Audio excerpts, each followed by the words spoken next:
By popular demand, here we go with another mastering course. This is going to be pretty intense and very detailed. This was a track that I mastered for a client. The artist is called Kill Cody and the song is called I'm Leaving You. It's a cool raw track and it was a good mix, but it had some issues here and there. And I think this particular course will be very interesting because it will open your eyes to how incredibly detailed real mastering can be. I used a combination of hardware and plugin for this one. I'm going to show you all the settings for everything. And I think you guys will really enjoy this one. We will have to solve a couple of very specific problems. And I really believe this is the best way to learn, to see as many examples as possible of real work. And I really believe this is the best way to learn, is to see as many examples as possible of real session, real work for client with request, with specific problem, and when you don't have necessarily access to reopening the mix, even and especially if you're only working on your stuff usually. So let's get to the video.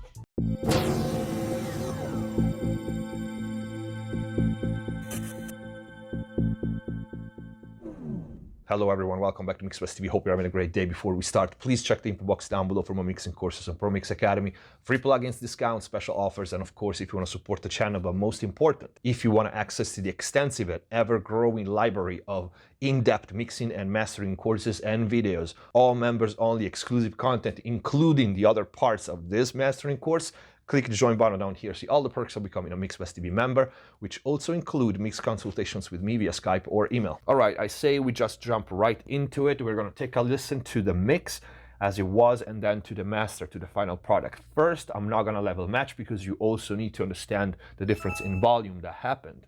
And then I will try to match the level by lowering the level of my master to hear the differences with the mix, okay? The measurements that you see on the right are for the master, of course.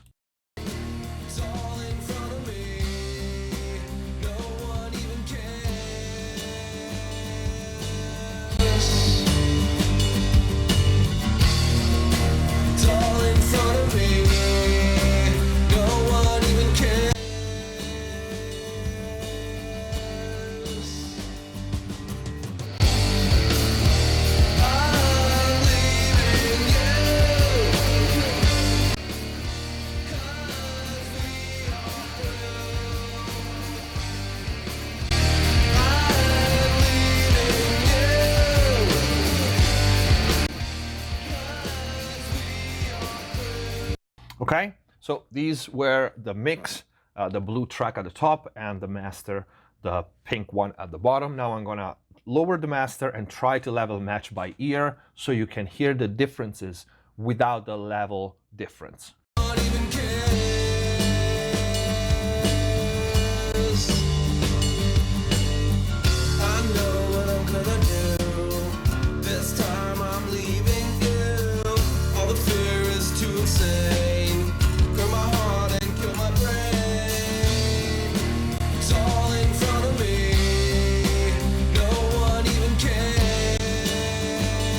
Okay, so you can hear the changes that happened between the mix and the master without the level difference, which of course was a lot. So now let's start listening to the mix as it was. And like I said, this was a great mix, but it had a couple of problems, a couple of technical problems that I needed to solve, and I'll show you everything about how I did that. And then it had a third issue that is not really a technical problem, it's more a matter of taste and knowing what is going to happen, what was going to happen when I was to bring the track to level. So let's talk about the two technical problems first. I'm going to play just the mix right now and do this. Try to take notes and try to spot which are these two technical problems, okay?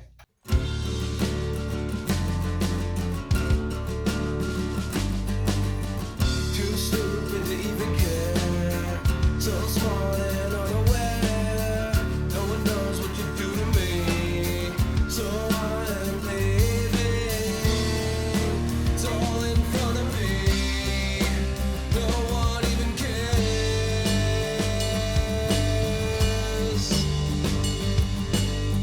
I know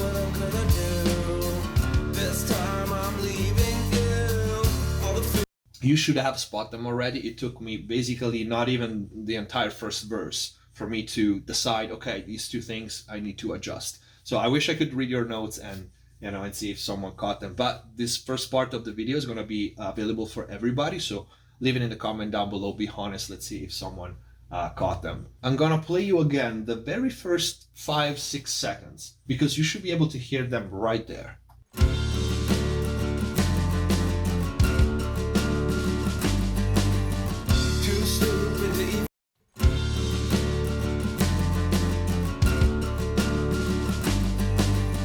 All right, these two problems are, one, this kind of slow and flappy low end, which it doesn't really fit the track, first of all.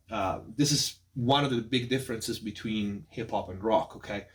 We need the sub low energy because of the 808 and all that. In hip hop, in rock, we need to pay attention to how much low end is in the sub range because it starts to feel slow, and in rock we want more of a punchy feeling. Okay, this is not too bad. I'm gonna open the FabFilter Pro Q3 just for the analyzer, and my analyzer is set. I'm gonna show you a tilt at 0. If you change this, it will change the tilt, and let me show you. If I put it at 6, see the curve of the low end there. If you put it at 0,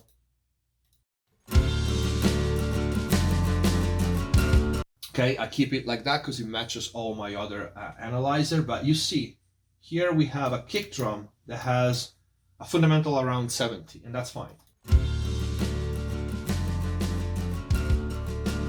But then we have this energy here around 30 and 40, 35.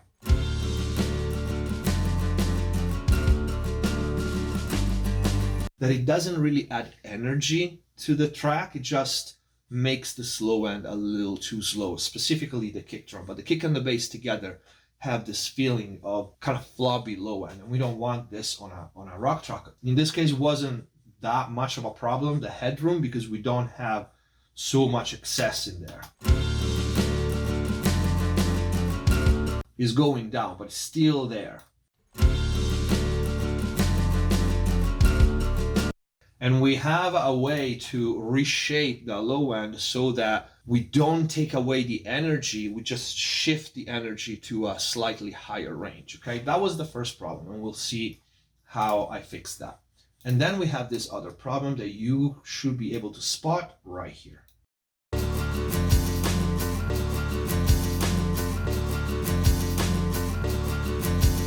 You hear that very, very high and piercing transient when the acoustic guitars hit the strings on the guitar.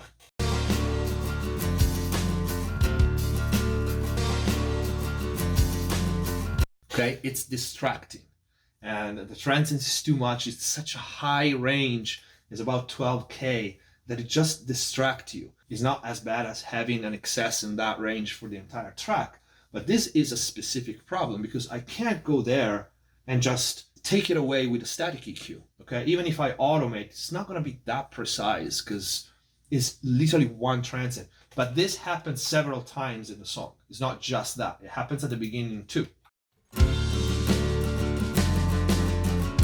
Okay, so it's an event that repeats in various parts of the song, so I can go there and do it with a static processing. I need to be extremely precise because that is the range of the brightness, the intelligibility, the air of the track. So I can't take away too much, and I can't take away it statically. So I need it to be extremely, extremely detailed on this one. And that's why I think one of the reasons, because this course in particular will show you how crazy detailed mastering can be if you actually do pro mastering. Let's start with the first processor that I use, and is the Vase EQ1. My favorite dynamic EQ, my favorite mastering EQ in general. In this one, I have 4 bands open. Okay, we'll start with the first one, which is the low end. In here, I'm just gently rolling off that excess low end by not even 1 dB, 0.9, with a corner frequency at 43, okay? The frequencies on the EQ1 are basically based on the notes. This, again, is gonna be hard to hear if you don't have a good monitoring system, but this is with and without.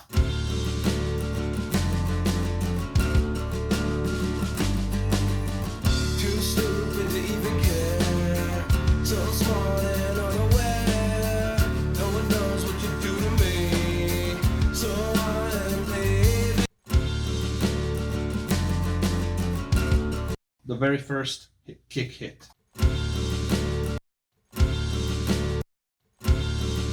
Okay, like I said, it's not night and day, but we have a lot of processing to go. This starts to tighten that low end. The next one is this very top end. I start massaging that excess over there, which overall was a little too much, even knowing what is going to happen next with the hardware and the pushing of the track. So I just gently rolled off with this one at 21K, so beyond the 20K. I just wanted the curve, the slope to touch barely the very, very top end and smooth it out a little bit.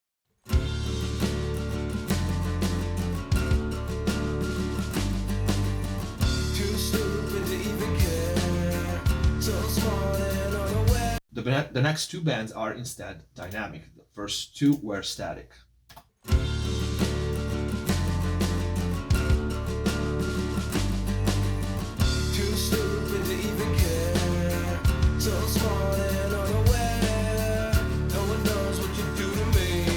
Let's solo these two and see what they are doing. So these are two build-ups of everything, basically. The snare, the guitars, the vocal, and the bass, building up a little too much in the 208 range. So if I solo it and I boost it,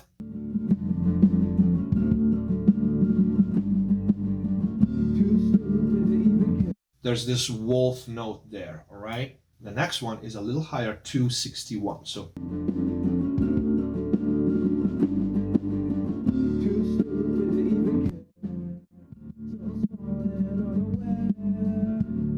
and these two work dynamically. You can see it here, and the moves are very gentle. Again, I'm taking away 3 dB at 207, and I'm taking away 2 dB at 260.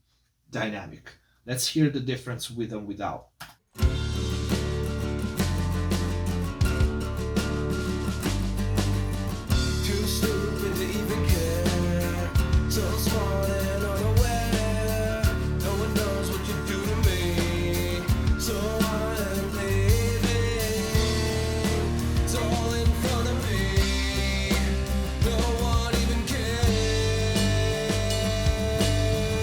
This, you hear already, it opens up the mix a little bit. It takes away the clutter in that range. Not that you always have to open up a mix, but I know that I'm gonna reshape that top end.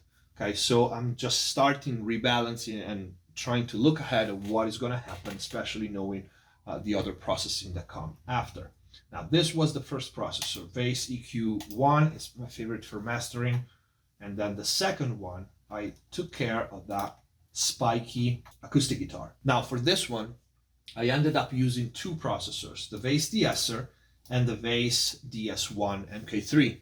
You're familiar with it. If you follow the channel, we have another mastering course around specifically that unit. And if you're a member, even more familiar because you saw the entire course. But for this specific problem, I tried actually 4 processors, and I'm naming them because they could be another viable tool on another song, okay, for the same problem, for a similar problem. And one was OX Sound Spiff and OX Sound Sooth. Now Sooth was taking away a little too much, and I couldn't be that precise because this is a very fast transient and it happens, you know, here and there. And also I want and I need to preserve that shiny top end because that's what the mixers did and the artist. So I don't want to annihilate that. I want to just tame it or make it a little smoother, you know, something like that. I need to make it so that it's there, but it's not distracting. And with Spiff, again, I couldn't get as precise as I can with the Bass de-esser and the DS1. So let me open them up. And for now, I'm going to bypass the DS1 because with the de-esser, I was trying to use only that one and I couldn't. So I ended up just taming the range slightly with this one.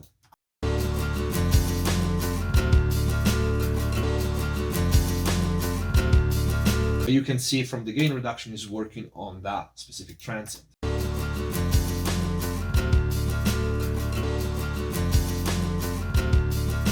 Even if I lose a little bit of top end from the snare, I'm gonna take care of that later, okay? If I solo this one to you,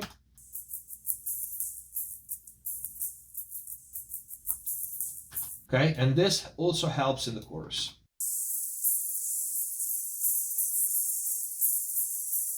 Because we have cymbals there, and they were a little too bright. So with and without, even in the chorus.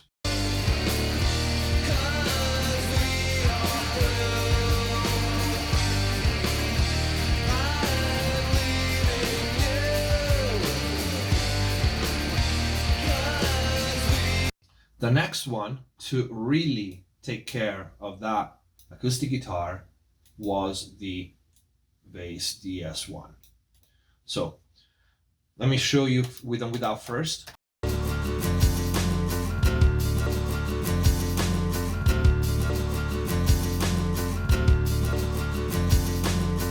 It's still there, but now it's not distracting anymore. What did I do with this one? I used, of course, the band selected compression, and you can see the frequency here is set to 12.5K, so it's very high. And after finding the frequency and setting the bandwidth, let me turn up the monitor.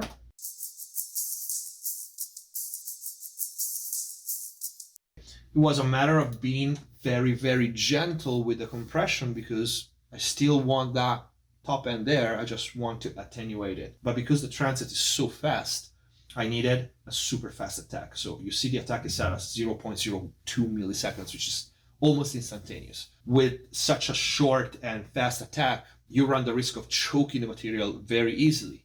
What you do is you stay really, really conservative with the other settings. So threshold and ratio. My ratio is super low. You can see it here is 1.14. And then I have a soft knee. And after that was a matter of setting the release, the two releases. You want a gentle release, although we are compressing so little that it's really hard to tell, you know, even if it was set somewhere else. But pay attention of the feeling, okay? We're not here saying, oh, people can't hear this or that on their phone or, you know, shit like that. It's the feeling. That pick now is not distracting anymore. So without and with.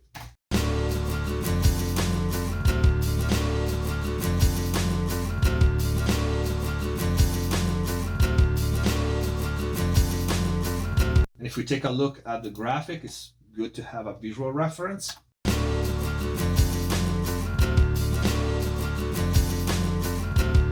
You see that transient being taken down, okay?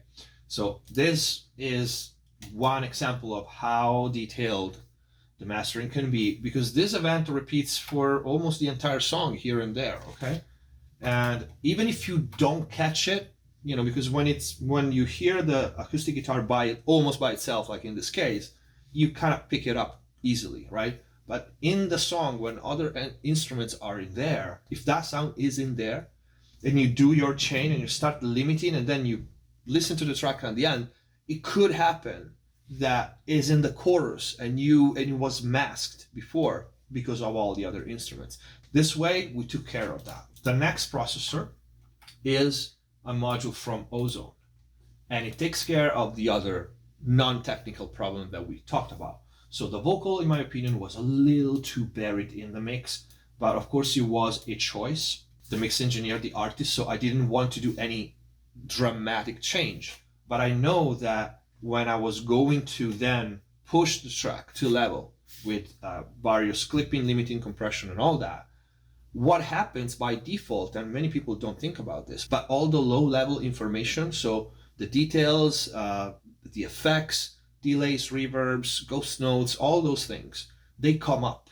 It's a normal byproduct of, you know, pushing the track. And usually those things are on the sides. So the sides tend to come a little higher in level, and what's in the mid by comparison seems even lower.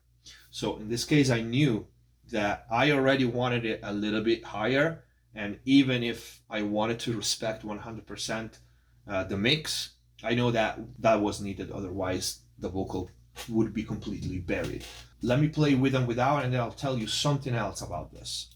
Too stupid to even care, so smart and unaware. No one knows what you do to me.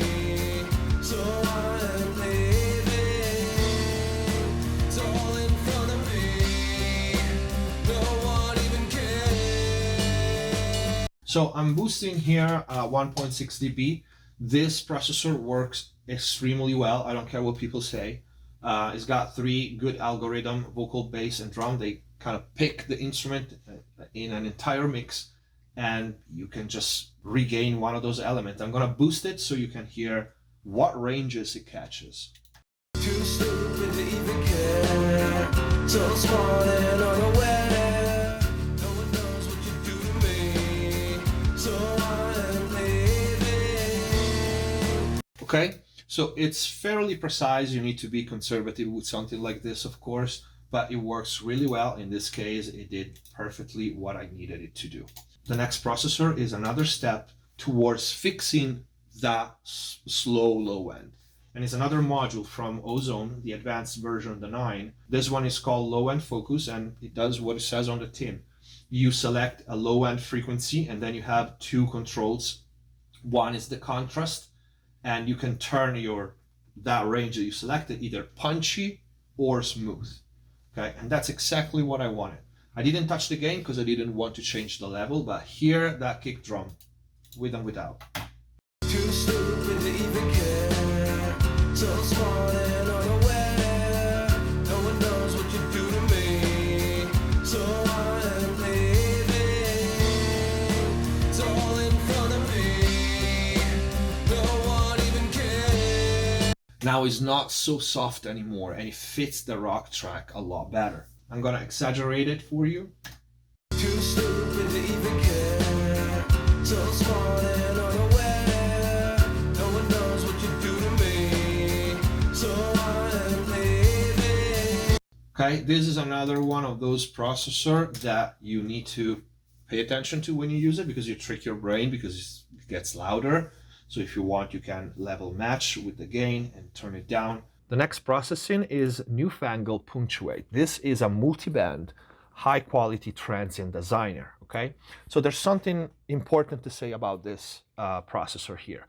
You see it here in the sequence of my insert, but I actually decided to use this after I went into my analog chain, which comes right after this, and I started tweaking things, my hardware, some clipping, some first stage of limiting, and I felt like I needed to do something before hitting the chain and start clipping and limiting. So this is important because sometimes happens not necessarily the sequence that you see, the inserts, the plugins, the machines, are the same sequence that I decided to put that processor there, okay? In this case, you see my range goes from 1.K to 5K with a slope 6, 7, 8, and then back to 3 at 5K. Let's hear with and without, first of all. Too stupid to even care.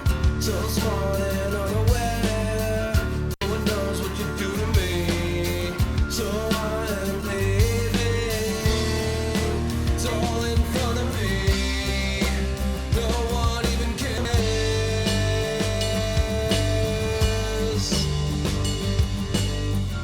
You can hear the difference already. Here I'm catching the snare, so I get more punch, and I'm also catching the top of the kick drum, which helps even more, giving that feel of Thai kick drum that we want in rock. It's more clear and obvious if I play this part.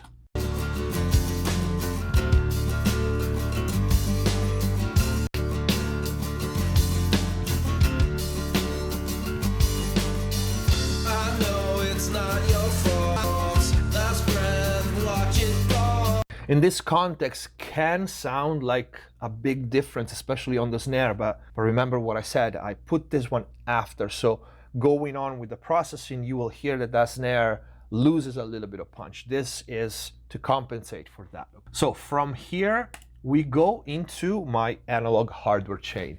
And I think this is it for this first part of the video. I hope it was useful. I hope you liked it. If you did, please don't forget to leave a like and share. If you want to keep watching this course and all the other parts, click the join button down here, become a member, and you will also access to the ever-growing library that is already there. Follow MixPlus TV on Instagram and Facebook. There is a lot of news coming up. Very interesting stuff. Thank you for watching. Subscribe if you haven't already. See you next time. Hands on my neck.